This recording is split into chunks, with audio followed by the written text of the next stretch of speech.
Alors, il arrive que dans une base de données, plusieurs chaînes de caractères puissent décrire la même information. Par exemple, si vous avez un prénom composé, parfois on l'écrit avec le tiret, parfois on l'écrit sans. Et ça complique la tâche quand on doit faire une recherche sur une chaîne de caractères. Heureusement, il y a le mot-clé « like ». Alors jusqu'à maintenant, quand je voulais retrouver Big Data Crunchers Limited dans ma table Entity, j'écrivais cela. Cette requête me renvoie la ligne correspondant à Big Data Crunchers Limited. Mais je peux également enlever le égal et le remplacer par l'opérateur like. Grâce à like, je peux effectuer des recherches sur des chaînes de caractères incomplètes grâce à deux caractères qui sont le pourcentage et le underscore.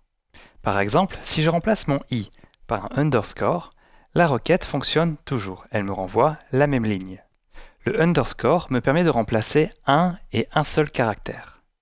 Mais pour remplacer 0, 1 ou plusieurs caractères, je peux utiliser le pourcentage. Pour vous entraîner un petit peu, je vous invite à aller voir ce tableau dans le texte du chapitre. Toujours dans le texte du chapitre, je parle du problème des majuscules et des minuscules.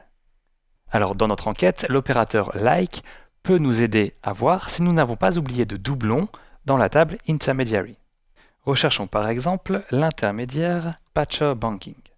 La fin de cette chaîne de caractères correspond au type de société, qui peut parfois être omis ou qui peut être orthographié différemment. Je vais le remplacer donc par le caractère pourcentage. Il se peut également que le nom de cet intermédiaire soit orthographié avec un tiret au milieu, ou même avec plusieurs espaces, ou même sans espace.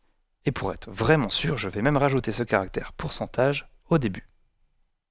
Je vais également faire attention aux majuscules comme ceci, et je suis prêt à lancer ma requête. Est-ce que ces deux lignes correspondent au même intermédiaire? Ça, on ne peut pas vraiment le savoir. Il faudrait par exemple vérifier si ces deux intermédiaires ont la même adresse. On supposera ici que c'est le cas.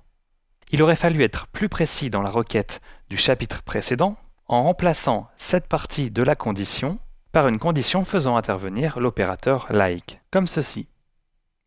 Dans la section « Aller plus loin » de ce chapitre, je vous explique comment ont été traités les doublons dans la base de données des Panama Papers. Dans le chapitre suivant, je vous annonce une bonne nouvelle, c'est qu'il est possible d'imbriquer des requêtes.